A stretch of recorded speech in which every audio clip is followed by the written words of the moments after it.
Al-Manar television. I interviewed one of the organizers there a short time ago. This is the Hezbollah TV station that is broadcasting 24 hours a day here from the demonstration.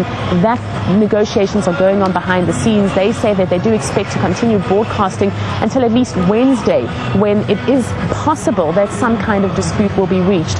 Last night, Friday, the Prime Minister Fouad Siniora made a phone call to Nabi Berri, who is the Parliament Speaker. He's also from the opposition, and he warned him to keep his protesters in check. And there was the possibility late last night of some kind of violence, but that was calmed over after this phone call. It would not be in the interest of the Hezbollah leader Hassan Nasrallah to have this demonstration become violent. He now has a positive image, and certainly if anybody here was injured or if there were any kind of deaths, this would not serve him or his party well in any way.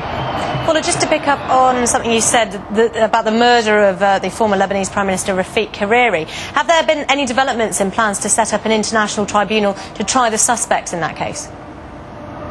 Well, the last development on that was last weekend, when the Lebanese government voted to approve the setting up of such a government. Now, that needs to be approved now by the country's president, Emil Lahoud, who has come out in the past and spoken against this international tribunal. He says that he's not against the tribunal per se, but he's against the way it is being set up. He is against the politics that is going on behind the scenes. And Nabi Berri, who I mentioned a short time ago, the parliamentary speaker, is also someone who does not want to support it.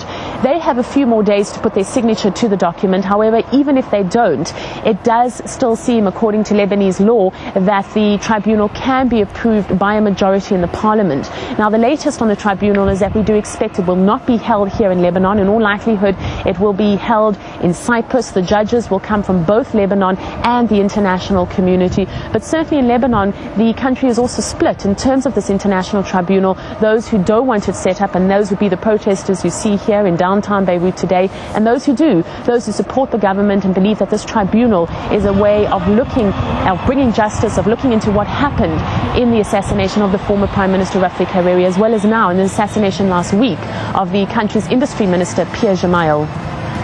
Paula, for now, thank you. That was Russia Today's correspondent Paula Slier reporting from the Lebanese capital, Beirut. Now let's move on to some other news for you. International non-governmental organisations have gathered in Moscow to discuss their cooperation with world powers in 2006, but not all of them are satisfied with the results. Our reporter Alexander Luchaninov has the details.